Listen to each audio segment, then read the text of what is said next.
एक जमाना था जब एक छोटी सी प्यारी बच्ची थी जिसका नाम था सिया।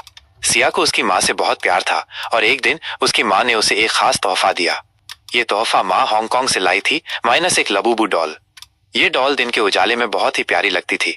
उसकी मुस्कान इतनी मनमोहक थी कि उसे देखकर सिया का मन खुश हो जाता था। वो हमेशा मुस्कुराती रहती थी, मानो उसमें कोई चिंता ना हो।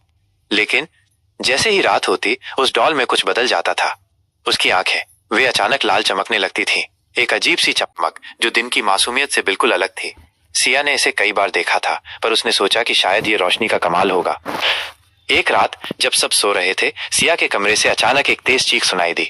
आवाज इतनी भयानक थी कि माँ तुरंत दौड़कर सिया के कमरे में पहुंची। कमरे में अंधेरा था और माँ ने देखा कि सिया बिस्तर के नीचे कांपती हुई छिपी थी।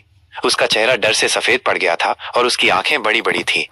माँ ने उसे प्यार से उठाया और पूछा, क्या हुआ मेरी बच्ची, तुम इतनी डरी हुई क्यों हो?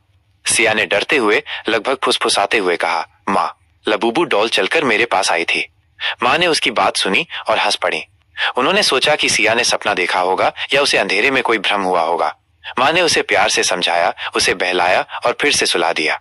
उन्होंने डॉल को बिस्तर पर रखा और सिया को गले लगाकर सो गईं। अगली सुबह जब माँ सिया को जगाने गई तो उनका दिल दहल गया। बिस्तर पर सिया नहीं थी, कमरा खाली था।